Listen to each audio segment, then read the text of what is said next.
It was Texas, it was Tennessee. It was what I had coming to me. Welcome in, folks.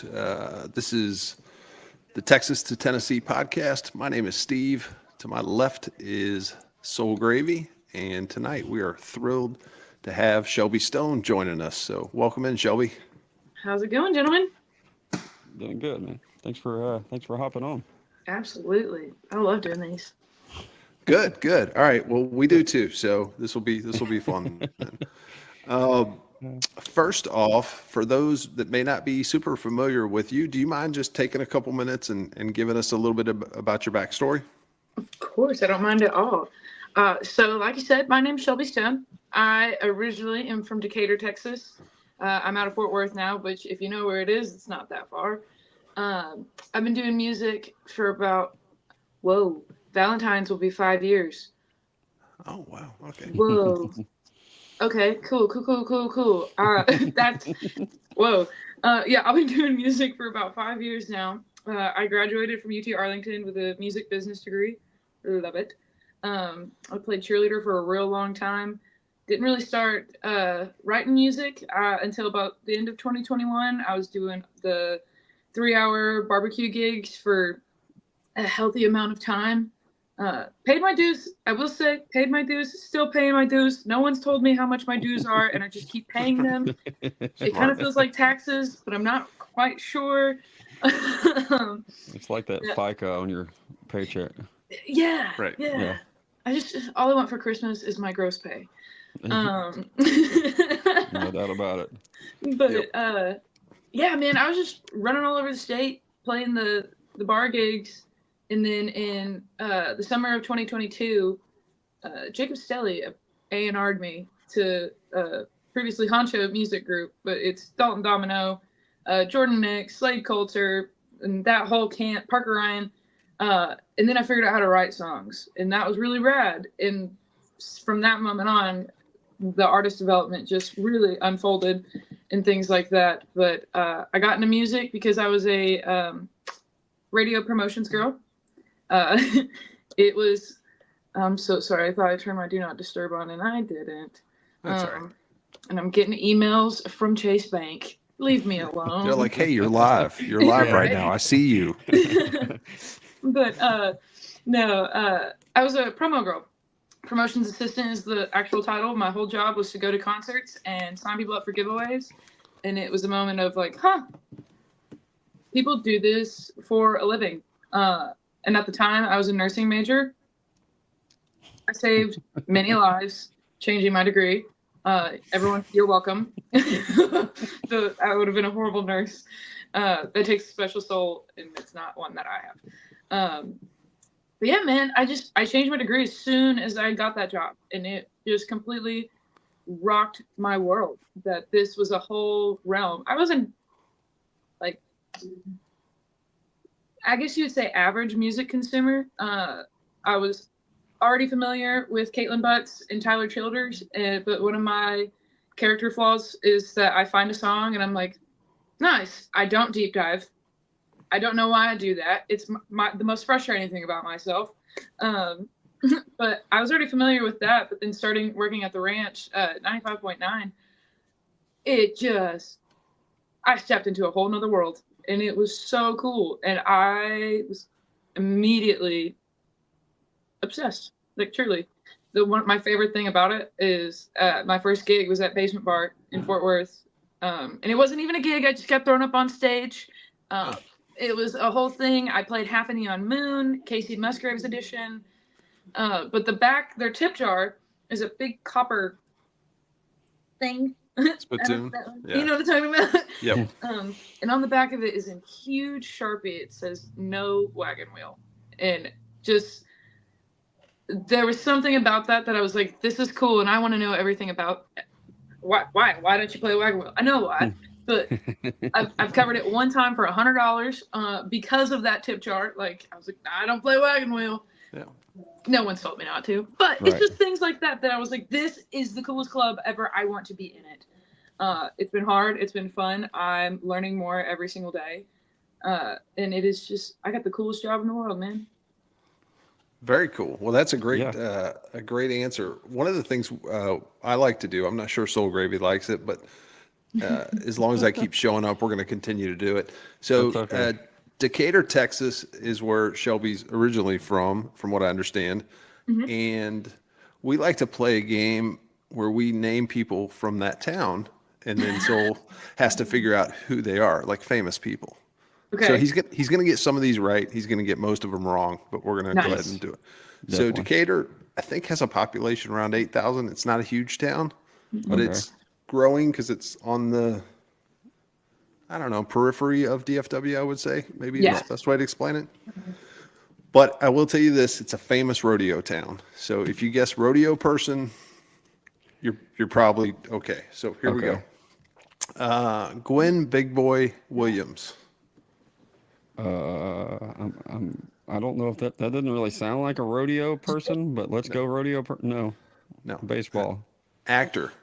actor. So Ah, he was in the old timey movies, cowboy movies. So Dodge okay, City, Santa Fe Trail, the Comancheros. gotcha. Actually pretty well known actor. Bryce Elder.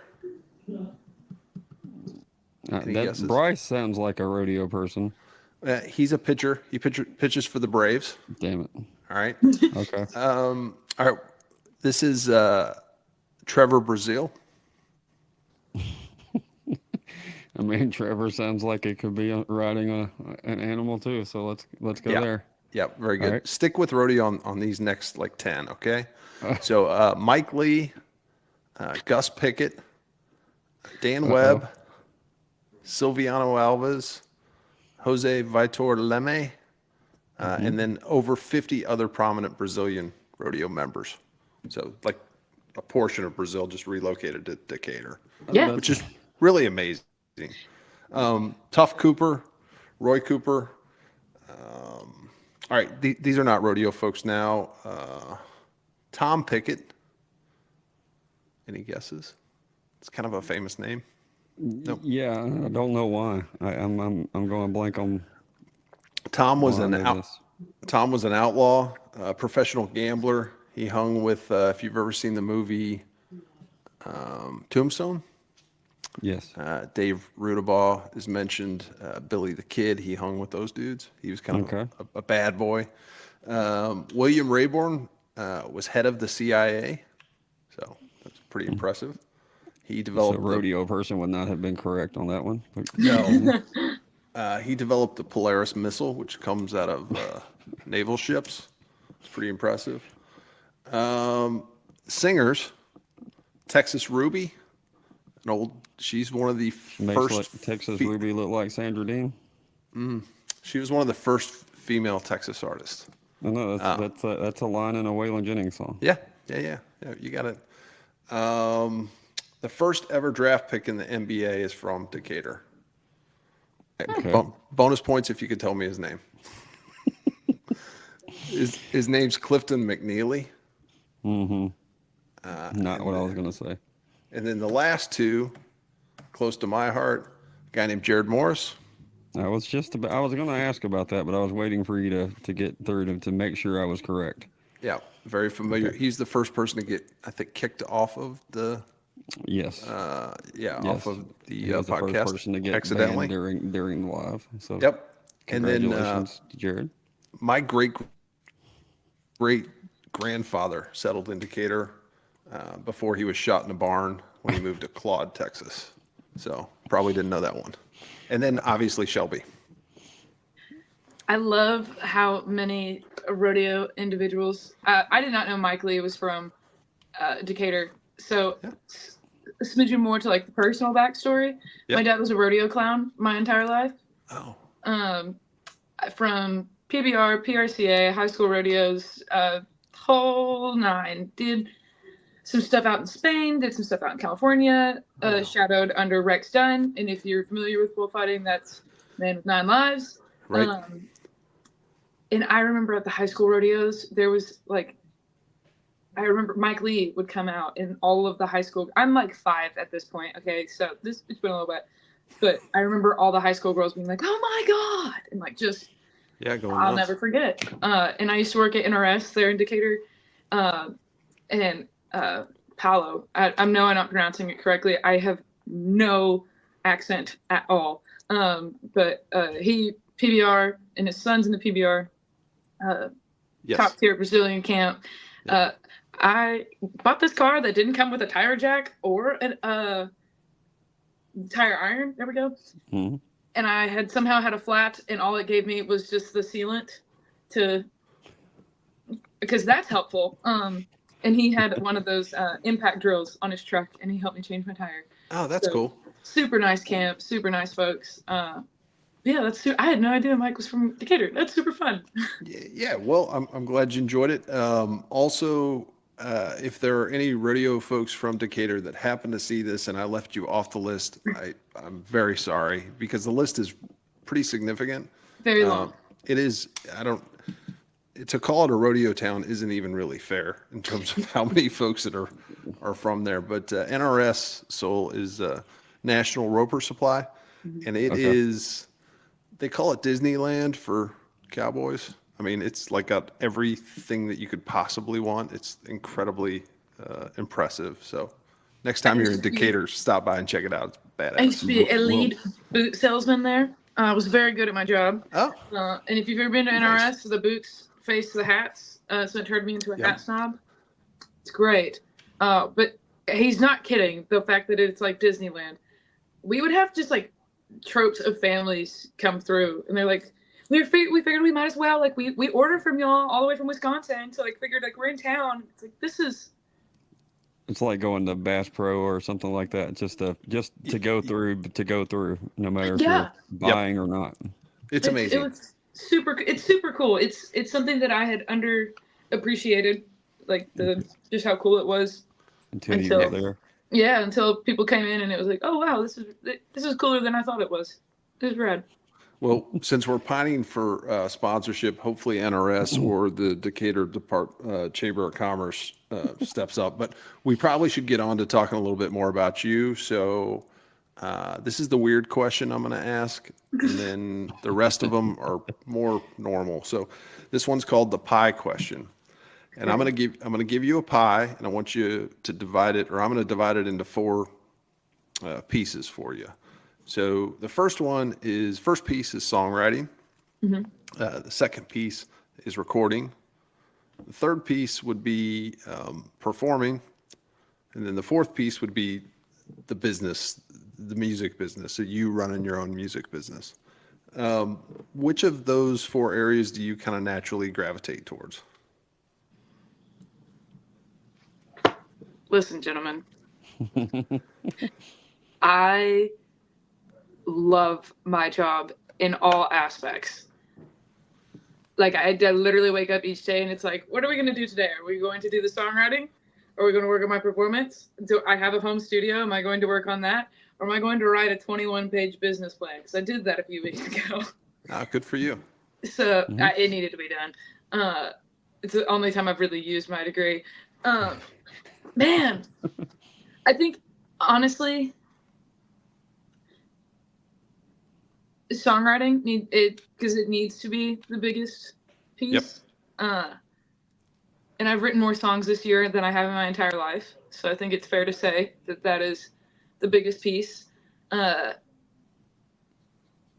Recording and performing, I know they're different, but in my head they're the same because my job doesn't change from each one. Gotcha. Yep. Just small changes. Yep. Yes. Am I wearing leather or am I wearing yoga pants? But yeah, man, I could geek out about this kind of stuff. There's not a single realm of my job that is not interesting to me, that I don't have a hand in, that I want to know everything about, because I love writing songs. I literally was in a co-write yesterday. Today I built out my merch site and cleaned everything up. Tomorrow I would like to figure out how to do remixes that way I can make a really cool like walkout song. But I need to follow up with Ben Hussey out at Melody Mountain Studios because I'm a studio intern there. No, Ben, yeah. And I don't even know, like, it's something like that every single day, that it's just, I want to be good at all of it. And I know that is a lot, but I at least want to have a grasp on on it all, because like, yeah, I could hire people, but like, I think it's cool. I want to know. It's just cool. For sure. All right. Well, let's dig in a little bit on the writing piece. I know you said that you recently been doing some co-writing. Do you prefer co-writing, or do you prefer kind of keeping it to yourself, or are you cool with both? Or I love both, mainly because I think there's a time and place for both. Like I've brought songs to co-writes that should have stayed solo writes. But I've also taken songs to co-writes that I like apprehensively really didn't want to pitch to either the person or the group, because it's like, this is like really personal, and then watched it like now it's been given justice, doing it justice, like having the right people come in and be able to elaborate and explain what I was trying to say but not saying it well, and painting a better picture, not better but clearer picture. So there's a time and place for it, but I'm clearly a little attention deficit. Co-writing keeps me on track, and not just in the sense of like keeps me writing, but having somebody to bounce ideas off of and go, wait, what were we saying? Like what did we start with? What did we initially say? We can't rabbit trail too hard. It's because I have a real hard time knowing the difference between a rabbit trail and a storyline. Yes. I'll just sprint straight down a rabbit trail and make it real dramatic and get to Belton. And it's like, that isn't even part of the story. What are you talking about? It's different, something different going on there, right? Exactly. And so learning how to co-write has been my favorite skill that I've learned this year, honestly. Great. And then I don't know how long ago did you get hooked up with Honcho or with Dalton? The first time Dalton and I spoke was in June of 2022. Okay. But then we started actually working and getting things done, and like sitting down and like meeting in September of 22. So I know that can be a difficult decision for, obviously now you've been doing it for 5 years, but at that point you were still relatively fresh into the music business. And sometimes it's hard to know, hey, am I at a place where I need this or not? Or like, because they don't do it for free, obviously, or, maybe they do, but generally they don't. How did you come to that decision? Like, hey, this is right for me at this time. Man, I like to learn as much as I can. Like there's just, at the beginning of that year, because this is the thing, I'll put the work in. Tell me what to do and I'll put the work in. And if I can't figure it out on my own, there's a lot that I have figured out on my own. I am not really, my family and I were just joking about it today, because my dad said something like, oh, you're just thinking out of the box. And my brother goes, has she ever thought in the box? No, I haven't. But I found a tweet, post. I don't know. It's not called Twitter anymore. I don't know what you call it now. That I had found that I had tweeted earlier that year, that meeting Dalton, that I was like, all I want in this industry is just somebody to tell me what to do. I just need a mentor. I just need someone to tell me what to do. And that attracted some odd individuals. I bet. Man, it's a jungle out here. But the first time that Dalton and I sat down, and I brought him like some songs. He was like, bring me some songs. Like, I want to hear your catalog. And I was like, I have 9.5 songs. These are all really embarrassing.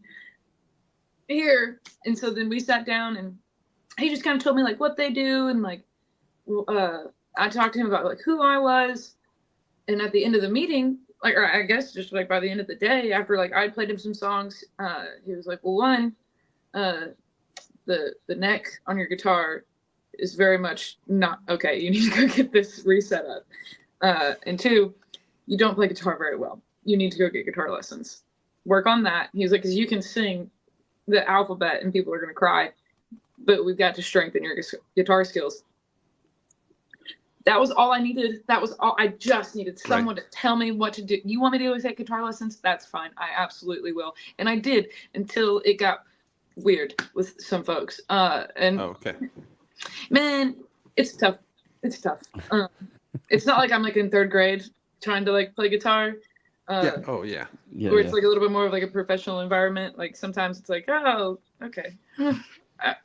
Please teach me scales. But it's fine. But to answer the question, I was just waiting for somebody that actually could give me instruction or advice or guidance. Because for the most part, it was just fellow songwriters that were in the same spot career-wise. Not necessarily the blind leading the blind, but shows were coming in, cool. They were cover gigs, cool. There's no need for me to spend time writing songs if I'm watching people leave when I play originals. So I'm just gonna keep playing covers. So it's just like this process hamster wheel that we would kind of get stuck on until somebody came in and was like, "Hey, we got to do something different." So I am forever grateful. Awesome, very cool. So what about the when you first started, as far as gigging out? Was it? I mean, it was the cover band world. Oh, only. Got you. Were you were you in a band, or were you just trying to do that stuff on your own? I was solo acoustic up until last year. I never played with a guitar player. I've done song swaps and things like just different things like that, but I told myself that I wouldn't hire a band until I had enough songs to fill a slot. Because not that there's anything wrong with being a cover band. Cover bands make more money than I think any of us ever will. Exactly. It's so awesome. Just different mindsets. Yeah, just it's different parts of the ecosystem are all necessary. Because I know for a fact, like I don't play weddings, and let the record show, I do not play weddings. There's not a dollar amount that you could give me for me to play your wedding, because I've already done it a few times, and I mean, I don't know if it's because I'm an empath or what it is, but it makes me very anxious. If you want me to come to your wedding, sure, I will do that, but please don't make me play it. It's a lot of pressure. And I understand. Especially for certain people. Yeah, and I understand weddings are expensive. I mean, I just assume. I'm not married, but I assume. And DJs, I think, are really expensive, and wedding bands are pretty expensive. And so I've had a few like inquiries where I can tell they're just trying to save a dime or two, and I totally get it, but I'm not. Right. I'm just not it. But I know like 12 amazing cover bands that can charge what they charge because they're that good. And I think it's a vital role. There's a time and place for all of it. Yeah, but if you're wanting to make, I mean, I play in a bar band setting, and I try to write songs every now and then, but I'm not, I do it because it's an escape from my 40-hour week, and I just I like music, and I like to play music. I'm not necessarily trying to make art. Right. I appreciate the art, but I'm not necessarily trying to do that. So and that's, to me, that's the difference between somebody in a cover band situation that enjoys the cover band situation and somebody that wants to do their original thing. And I think that is stunning. I love that. It's the same thing with me that I think about it a lot, where it's like, I was a cheerleader for a hot second, so I've been to one or two college house parties, and there's always some guy with a guitar, and he can play it really well, but he can't sing. And it's like, it's okay. You don't have to be a singer. You can just be a guitar player. That's really cool. You're a talented musician and you enjoy playing music. It's okay if you don't want to, or if it's not like your thing. Like, there's just, you don't have to do the whole independent artist thing. There's so many avenues to this job. Like, it's the coolest job in the world. I have enough original songs that I've watched the crowd turn off to, so I can relate to all that. But when you first started playing out, did you already have the intention of, I'm writing songs and I want to do original songs, or did that come after the fact? I don't know. I don't know that I thought that far. Gotcha. You just enjoyed it, and kind of how it happened. It was just because I had posted like some covers online and some things like that, and I tried to write some stuff because my first show was Valentine's Day of 2020. Loved it. It was cool, and then I quit my jobs, and then the world shut down, which was really literally not even a month later. So I went and worked for Amazon. But before that, I was taking 18 hours in school and a cheerleader and working 2 jobs. So it was just like I want to do this, so I'm going to go do it. And I did. And then I had time to sit on my butt and think about, okay, what did we just completely do? Gotcha. So it's cool. Gotcha. As far as some of those, we'll talk about the covers one more time, and then we'll hop off of that. And what was give me some songs that Shelby would have been covering back in the day when you first got started? I love this question. Besides Wagon Wheel. It lets us know who. Let me rephrase that. What are some songs that Shelby liked to cover? Yeah. This is my favorite game because Dalton thinks I have horrible taste in music. No, I went as far as even putting out one of those covers. It was a school project. But House of the Rising Sun, love that tune. With a little mashup of Amazing Grace there in the middle of it. It sounds like a school project, but I'm so grateful for it. It was so cool. But House of the Rising Sun, Kryptonite by Three Doors Down. There you go. Love that song. It's 3 chords. Are you kidding? Yeah. And everyone knows it. I can actually play that one. Yeah, it's. I put it on the 3rd capo, E minor, C, D. Yeah. Game over. You can throw an A minor in there if you want. Feeling froggy. Yeah, right. I know. That, and then my favorite thing to cover was it's a full mashup that I have. I could make it 45 minutes long if I wanted to, and there's something in it for everybody. It starts with No Diggity, goes to Cult 45, goes to Thrift Shop, back to No Diggity, and then I throw in Hit the Road Jack. And then at the end of it, it doesn't make sense rhythmically. It doesn't. I don't really know that it's even in the same key, but I make it work. It's This Cowboy's Hat by Chris Ledoux. And I finish it with this big long note, and it's so much fun. It's truly my favorite songs. Okay, we need a TikTok of no diggity to Cowboy's Hat. Just saying I've got the tail end of This Cowboy's Hat somewhere on TikTok, but I've never done like the full thing. That's a phenomenal content. It would probably take 50 tries to get that right when you wanted to record it. Yeah. That's the way those videos always go. Well, Shelby, we didn't tell you this, but instead of playing a song of our choosing, we're going to have you play that for the next 45 minutes. Nice. Yeah, which, funny enough, we're at halftime. That went by quickly. Yeah. So what did you land on? I think we'll do the Easy Tiger song. I'd like to hear how you came upon. I'm not going to play it because we want to promote your original songs. But how did you come upon recording the Isbell track? That was a Dalton Domino suggestion. Obviously, great tune, but because he likes to give me a hard time for my taste in music, there was some homework that I had at the beginning of 2023. And he gave me 90 days to listen to only Isbell, Drive-By Truckers, Tom Waits, Lori McKenna. Oh, it's heavy-duty songwriter stuff. Yeah, Dylan Scott. That's Daryl. Daryl, yeah. In Springsteen. 90 days, only that. And so that's what we ended up landing on it after. He was like, "What do you think? What'd you think about that tune?" I'm like, "Dude, rips, are you kidding?" Yeah. He's like, "You want to put it out?" Sure, why not? And so that's how that one came to be.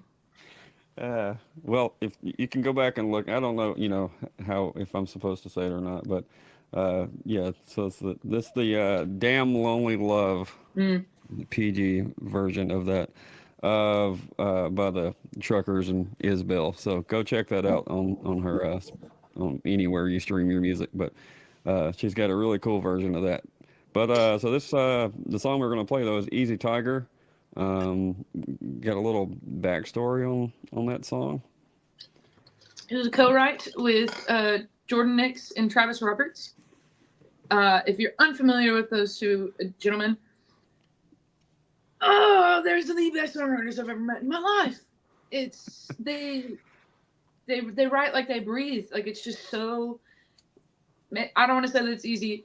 As a green songwriter, it looks very easy. Right. And they play this weird game. And we were all down in Kerrville to like shoot some like acoustic videos. And they play this weird game where they pick 2 words and they write a song based off those 2 words. And at the time, I didn't know where Travis pulled the 2 words from, but it was Jaguar and Cancer. What? Yeah. Come to find out, I was wearing a crew neck with a leopard on there that said "Gimme Danger." Oh, so, there you go. Yeah, it makes sense. But the 2 of them started off like some verse and like fun little melody thing going, and I was actually walking by. I think I was like head of the fridge or something like that, and I was like, "Please tell me you've got the words in there. Sink your teeth in somewhere." And they were like, "Oh man," which.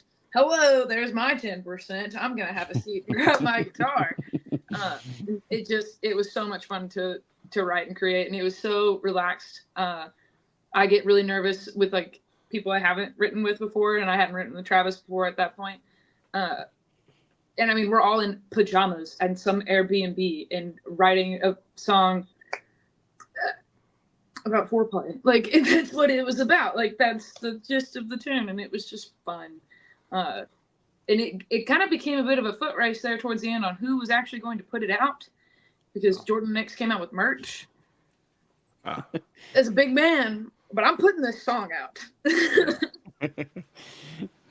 Cool. Cool backstory. When you put up the knuckles there, did he say easy tiger? That was pretty good. Dad jokes.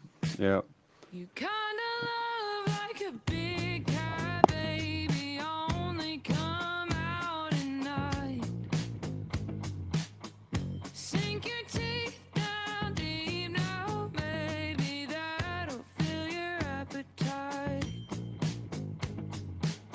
Skin and bones, eggs and groans, have your way. Kill me slow, take a bite.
So I have to say, at the beginning of all of this show, you hit me with all of the rodeo folks that I didn't know, and you're from that town. It sounds like you got hooked up with some of the right people as far as that match your because that song did not sound like it come from rodeo capital of the world. And I think if you would have got hooked up with certain people and they tried to pigeonhole you into something that wasn't your sound, because I mean I know there's a lot of sounds in Texas. It's not just country, but still in general, um, that that fit, if that makes Thanks. sense. You know, and it sounded like Yeah. you. So Thank you. I just wear the cowboy hat because it's a nice hat and it goes with a lot of my outfits. because you learned about it at the boots at the At NRS, yeah. yeah. And also the music on that sounded like a killer song, and Thank like it would have been, not like it was copying one, but the music behind you sounded like it would have been something they had. I don't know. It Yeah, might just be me. I do have some questions about the production on that one. Okay. So was that done at Melody Mountain, or where was it recorded? Actually, at my studio, my little office Oh, production awesome. studio. Yeah. I've got a place here in Fort Worth. I guess I could flex it here. I Yeah, haven't made for a sure. logo for it yet, but it's called Jaguar Tracks. It's just pre-production. It's just Yeah. a low rate place just for people to come through and just do demos or pre-pro before they hit the studio, or like some of these guys that just have acoustic stuff. Like, man, come through. Like, that's what this is for. This is not a $1,500 a day kind of thing, $500 a day. Like this. Right. I never want it to be because of like a dollar sign that they can't get music Yeah, created. good for you. But the main reason that we opened this place is because there is not a single place, the neutral, third-party, free establishment for songwriters to get together and collaborate. Everything is band rehearsal. When I think there's absolutely a need for that. But I don't know if you've ever met a songwriter before. But I know I personally cannot afford a $50 an hour booking fee. Sure. Right. I can't. Yep. And I was supposed to write with Angel White at the beginning of the year. Thankfully, he ended up finding a place, and Ryan Wilcox as well, because I personally don't like Zoom co-writes. They're really difficult, especially if there's like a lag, Right. all the things. And I still haven't had the chance to write with Ryan. But it pissed me off enough that I found a solution, and we've got a place, and it's one of those that come and go as you need. You can come write solo, come write with somebody. That way you're not having to bring a stranger over to your house that you share with your wife or your husband or your kids. Right. And it's a neutral space. But yeah, we did that all there at my place. Dalton played the guitar and like the synth parts. I believe he played the bass as well. I believe PH Napa. He's out of Arizona, plays for Roger Klein in the Peacemakers, yeah. Peacemakers. I wanted to say Peacekeepers, and that's not it. Yeah, it's pretty close. I was literally texting him today, fake fan. But he played the drums on it. Initially, that song started out as a full MIDI track. Dalton demoed it out the day we wrote it. And then his laptop, rest in peace, that it died. Oh. Yeah, and that cloud is not as faithful as it seems. No. And so initially there was a whole lot more MIDI, and it was really fun because that tune there, they had to convince me with how much synth was on it. Because I was like, man, I wear leather on stage. How am I supposed to pick a lane, girl? Nah, I think it's cool. And thankfully I have a great team around me that I trust their ear and I trust their judgment, and I was able to have a seat and hear them out. And it's my probably one of my favorite songs we put out this year. Yeah. But the more live instruments that we added to it, the less we liked it. It was a really interesting phenomenon. Interesting. Yeah. Yeah, it was weird. Like both Dalton and myself, and my boyfriend as well, like we'd get mixes back and it'd be like, I don't know. I really liked the original demo. Is that bad? And we're like, screw it. Let's do it. Well, Soul Gravy and I both volunteered to come and play the hotel bell. I think it's a bell that hits yes. in there. Is it a bell? It sounds like a bell. I have Maybe. no idea. Well, if you listen to it closely, there is a distinct. It's almost like those little bells where you hit the button. Oh yeah. It sounds like that, and it's kind of intermittent. Ooh. Anyway, listen to it again, so Yeah. you'll hear it. But we both volunteer to come play that part if you need it. So. Yeah. Come on with it. Yeah. 1, 2, 3. Ding. Yeah, close enough. Yeah. Well, you've got a percussion background, so you'll be fine. Me, maybe not so much.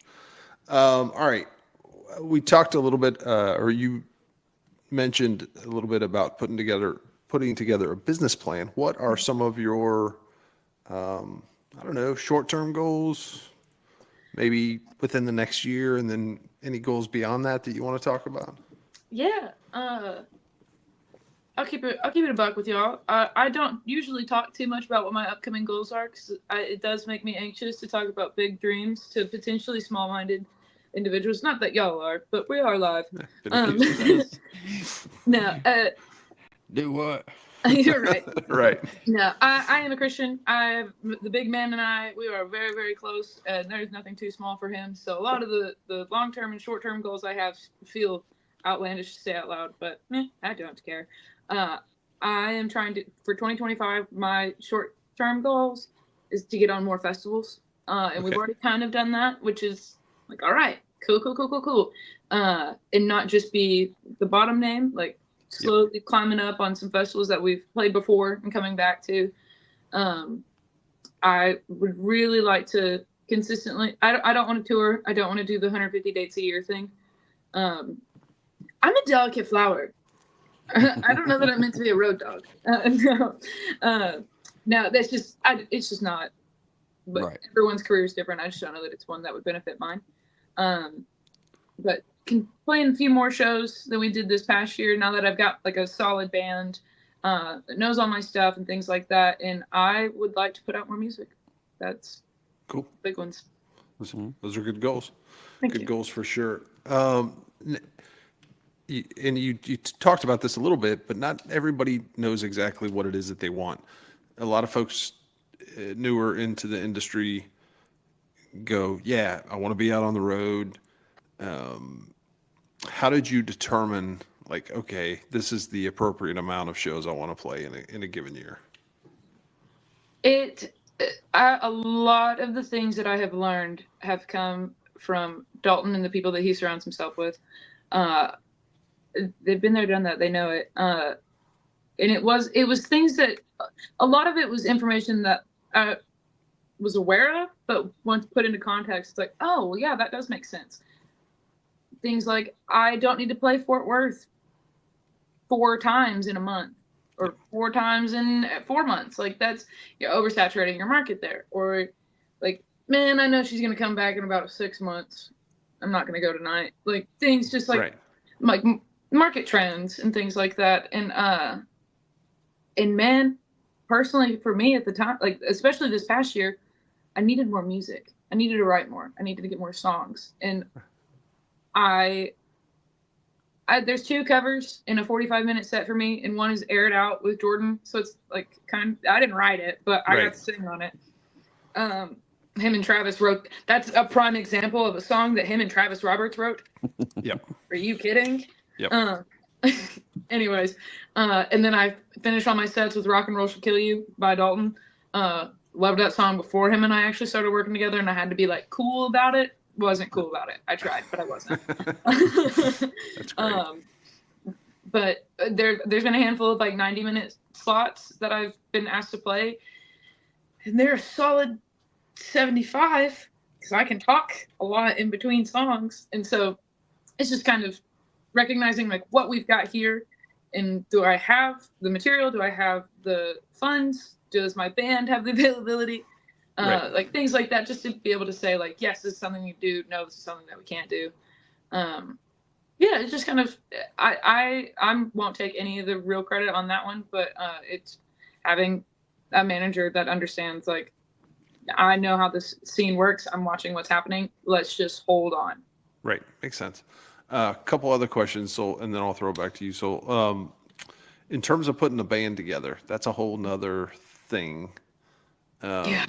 What have you learned so far in terms of, I guess, being responsible for a band? I'm very blessed with my band. Almost my entire band is sober and or married. Okay, nice. Yeah, I saw you nod up there, Gravy. I'm very lucky that if I can't find my bass player, it's because he's FaceTiming his wife and pacing 4 miles that way. Like, it's, Yep. So like being responsible for it, I ain't responsible for none of them boys. They, I say boys, like they're Right. adults, with kids, but I'm really grateful because Ben Hussey plays bass for me. Legend. Yep. Casual. And so amazing. there's been a handful of moments where Ben has really kind of swooped in, and we played a show in Colorado, and there was this guy that was heckling me. I was not doing good. I broke a string. I broke my pick inside my guitar. It was cold. The event tried to rain out, and then it didn't. Oh. The sheriff's posse pulled me off stage because there was this creep hitting on high school girls, and I tattled on him. Dude, there was a bunch. Welcome to the road. Do what? Welcome to the road. Right, yeah. And I couldn't get my guitar to tune, and so I'm like down there at the little tuning pedal trying to hit it, but then I hit the button and it lights up. And Ben comes over and he was like, "Are you okay?" And I said, "Ben, I'm about to start crying." And he was like, "Let's not do that. Nope. And like, it's kind of, I didn't plug my guitar in. That's really what it was. But and like we, I can't remember where we were playing, but as a young lady on the road, there's only certain windows you get to do your makeup. Yep. That's either really early and you just feel gross, especially like in the summer, or you are fighting for your life trying to inhale like 3 French fries while you put an eyelash on. It's epitome of girlhood. But the headlining band was running a decent amount of time behind. I just like went over to Ben and I was like, "Hey, you've been here before. You think I got time?" Because I'd hate to assume that I've got time and then be up a creek without an oar. Right. It's like, yeah, you got time. And like just having a veteran that knows Yep. what's going on and like how this Yeah, kind of good for stuff you. works. It's really awesome. And having like his Dalton will play in my band too. Great auxiliary player. And like after shows, like we'll go over, he'll be like, "Look at how you're standing. Kick a leg back. Like you're standing like a toy soldier. Like relax." Like, and just having those kind of people and they're all very professional. If I screw up, they can follow and correct and as if it never happened. Finding them was definitely more of a God thing than me putting out a Craigslist ad. Clay Spidell was my guitar player. He had actually just moved to Fort Worth, previously living in Lubbock, and he was Slade Coulter's guitar player. So he was like, "I need a band." And I was like, "That is crazy. Got you covered. I need a guitar player." Yeah. Dalton found my drummer out in College Station. His name's Ryan Brightman. He's very, very talented. Doesn't know anything about the Texas scene. He's a metal guy, which has been so much fun to like enlighten him on just the lore that is Right. To get to talk to him about Turnpike and all of like that. Stunning. Yep. He's also not jaded or about anything. That part there, I have a very positive camp. Are they disgruntled geezers? Yeah, but they're not jaded. Right. And that's really, really refreshing. Taylor Oakes, if you've seen Casey Donahue play, Della Rose play, Milo Rep, like he's a phenomenal hired gun. He circles with everybody and he can just fall into place. He'll come play for me every now and then haven't been. And then I've had PH and Alpha come out and play with me like one time and it was so bad. I've been very, very, very, very blessed with the camp that I keep. Awesome. Well, good. That's sometimes that's like 75% of the battle, having the band together. I've watched my friends deal with it, and I'm like, "Oh, it's tough." Yeah.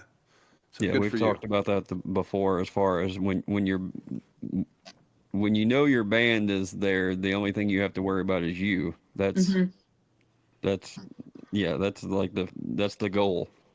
Exactly, and they make my job very easy, and they make me sound really good. Yeah, especially when they can be your friends and like you said, yeah. Um, so one thing I wanted to mention, I mean, this is not necessarily, you know, I guess associated with the podcast, but I'm not in Texas, clearly, but I know that the Texas music scene, the TV show, is a pretty big deal to be on. And you've had some videos on those things. Can you kind of tell Why something did about they that? ask me to come do that? It's Like, awesome. because that was one of the first events that, like, when I started working for the ranch and started recognizing, like, all right, who are like the pillar artists here? Like, Jack Ingram, Randy Rogers, Wade Bowen, like all that whole camp were they've already been on the show. Like, Yeah. they're comfortable out there. So I understood it to be kind of this not quite out of reach thing, but something to definitely work towards. I thought it'd be really rad to, like, one day be on there. And then an offer came in. Excuse me. Why? Like, not in an ungrateful way, but just like very, very, very grateful that, like, they let me come on as such a younger artist. That was the coolest thing I've done probably all year, in all honesty. From the crew that was out there, Adam Oder is like the lead sound guy, and Tony. I got to meet Todd Purefoy, the legend himself. Like, every single picture that you've seen of your favorite Texas artist, he's taken it, and that's insane. And then to, like, the building itself in Galveston, it's the Galveston Opera House, 19 something or other. We've got to start constructing buildings made for music Like that. like Yeah. what? And not just something that has great reverb, but just the acoustics of that entire establishment. It was so cool. And it was really cool. There's a girl that I met in 2019 when I first started working for the ranch, and I made that decision, like, all right, I want to do this. She was there. Like, she was like a homie that I hung out with at the time. And then just as, like, COVID and all those kinds of things, like, we kept up with each other on socials. She was working the hospitality tent at the Texas music taping, and I was like, look at us, look at where we are. Like, Yeah, that's how cool. did we do this? And so I'm so grateful.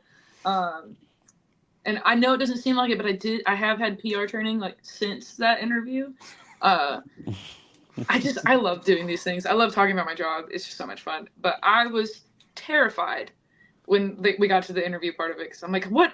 I don't even have a backstory, like, compared to these guys. I haven't, like, what? So I can imagine that. I mean, you're being introed as far as on the video anyway by Jack and all of that stuff. I mean, it's Yeah, that's and wild. you've seen all the videos. So for those, I mean, I'm assuming if you're watching things like this, you've seen that show. I mean, if you haven't, I mean, it's got, basically It's not all hard to the, find.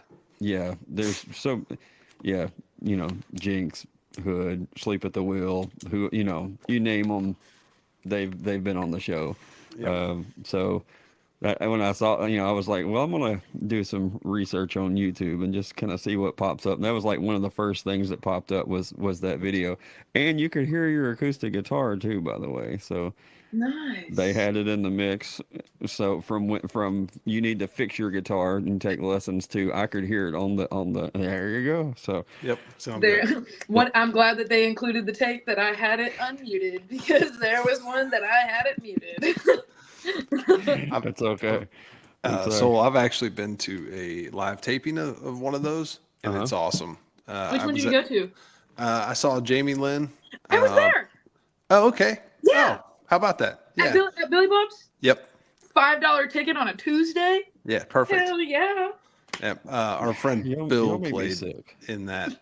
Was playing with Jamie, and he's like, "Hey, can you come out tonight?" And I'm like, "Yeah, for sure, I'll come." So That's anyway, so it was rad. very cool to see how that was actually put together, because it's comes out a little different on TV, or at least from what I thought. So, but it was great. I had a blast. So And who did you but say it was? doesn't feel inauthentic. It still feels like being in the No, you crowd can't for it. tell. Like, yeah, you obviously still have some cues and things like that, but people are still excited. Like, Yep. I don't know about y'all, but the way I listen to music is I beat it into the ground until I find the next song that I like to beat into the ground.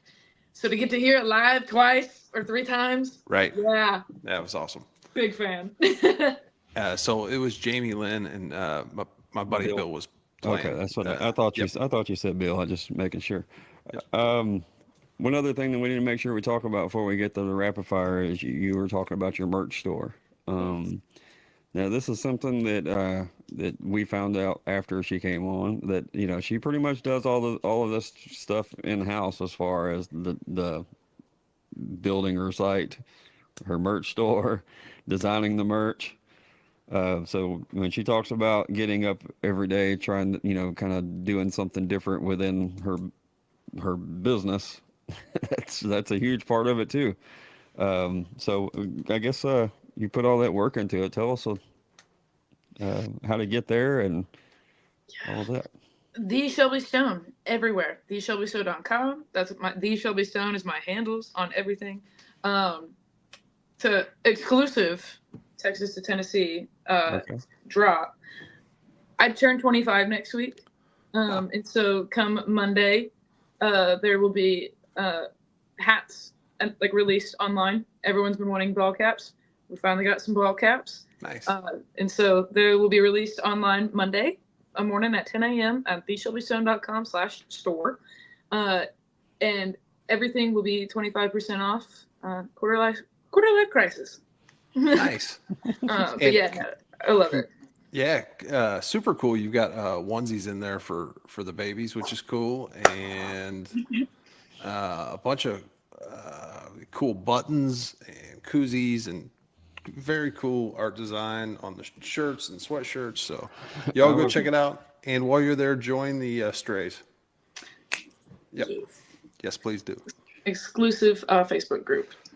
When I posted that that you were going to be on the show tonight, one of the folks messaged me, and it's like her merch with the 2 skulls replacing the The cherries.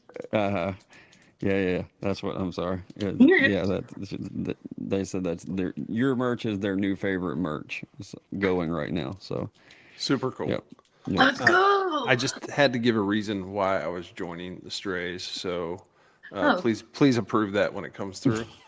I do believe I have it set up that like everybody Yeah, like all right, get that's in. cool. If Fair not, I do need to go fix that. All good. Yeah, great stuff and super cool that I like the art. The artwork is really impressive. Thank you. Just a girl and her Apple Pencil against the world. Yeah, nice. There's only one design, and it was from 2021, I believe, and it's the skeleton bronc. Jonathan on the Blackmore. sweatshirt. Yeah, so he drew that one up. But everything else, that's me. Cool. Are we ready for some rapid fire? Fine. We want to respect your time. Soul Gravy has a really important question he's going to ask you to finish. But before we get there, we need to know answers to these questions. Spotify Wrapped came out last week. Curious, who were some of the artists that were at the top of your Spotify Wrapped? Pony Bradshaw, Hosier, Kaleo, Dalton was. I do harmonies for him, so I try to stay fresh on his catalog. That's probably It smart. has Yeah. ruined my Wrapped. Who was the other one? Who's the 5? Rainbow Kitten Surprise, actually. Oh, there you go. Love that. Do you like the Dexter and the Moonrocks version Oh, of yeah. their song? Yeah, it's really good. I love that band so much. Yeah, I think we all do. All right, so Desert Island album. You get stranded on a desert island. You get to take one album with you. What is it going to be? Sudden Opera by Pony Bradshaw. All right, good choice. And if I That's can't a have first. that one, it's going to be AM by the Arctic Monkeys. Okay, nice. Dinner with one historical figure, and they can be dead or alive. Historical figure. In the realm of like U.S. history? Like just or Any just- history. Yeah, anybody. Oh man. I have no idea. Well, we can skip that and come go to the next one. Probably Dolly. Dolly or Joan Jett. I know Okay. they're not dead, but it would be cool to go to dinner with them. They've Yeah. been around for a little bit. I'd like to do a song right with Dolly. That'd be cool. I'd puke. All right. So I'm curious, what do you see when you play? Like, what's going on in your head? What do you see when you're playing live? The tops of heads and these eyelashes. Okay. they, Good I answer. don't. It's not intentional, but they block the light just enough that I can't see anything hardly. Fair. Yeah. All I, right. I'm a sing with my eyes closed gal. Okay, cool. Ideal green room. A door that locks, please. Yes. A door that locks. Maybe even a bathroom in there. Be cool. I'm not picky, but with a bathroom and a meat and cheese tray with yellow Red Bulls and a seat for everybody. That way, no Yes. one's on the floor. All right. Good, solid answers. First concert that you attended, and then the first concert that you paid for. The one and the same. It was, man, the first like concert wasn't a concert. I went to private school, so we were really into Christian rappers, but it was like a free concert. It was Andy Mineo, and it was a great. It was rad. Oddly enough, it was at UTA. Weird little foreshadowing to like I'd end up graduating from there. But the actual concert that I went to and paid for tickets was 3-band bill in San Angelo in 2018. John Wolfe, Parker McCollum, and Cody Johnson. Oh, that's We It's a strong pre-gamed list. through. Right, I know, and I'm sad that I pre-gamed through John Wolfe. The last thing I remember was Parker's set until I came to in the middle of Cody's when somebody threw a beer can on stage, and he obviously said, "If one more beer can flies up here, seen my that band's before. packing it up and we're going home." And I made it a personal mission to find who threw the beer can. I Oh. didn't, but I don't drink anymore. If that tells you anything. Yeah, fair enough. All right. No Bucket- auto tune. Bucket list venue, and let's do one in Texas and one outside of Texas. The Ryman. Okay. Okay. Really love to play the Ryman. And in Texas, it's kind of a toss-up between it being legendary and size, or versus size. I'd like to play Anton's. That would be really, really cool. Yeah, Austin for sure. But I would also like to be a headlining artist at Moody Garden. Oh, yeah. Both would be amazing. Yeah. Mhm.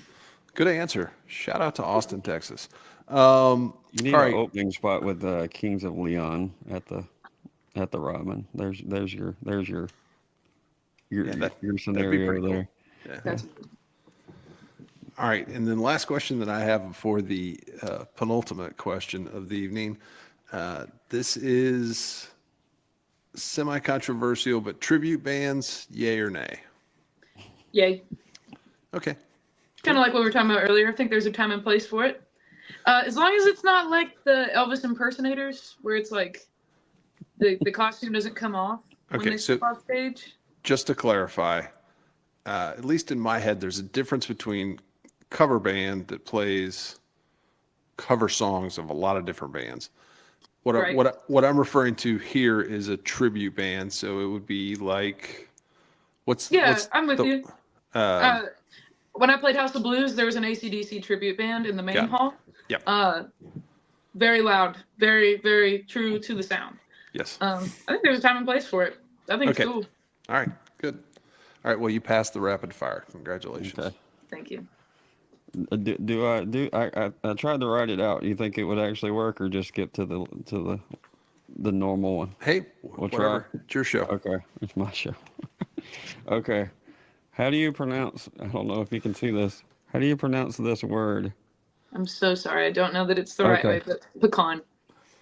I don't know. We don't know what the right word is. Right. That's the fun of the question.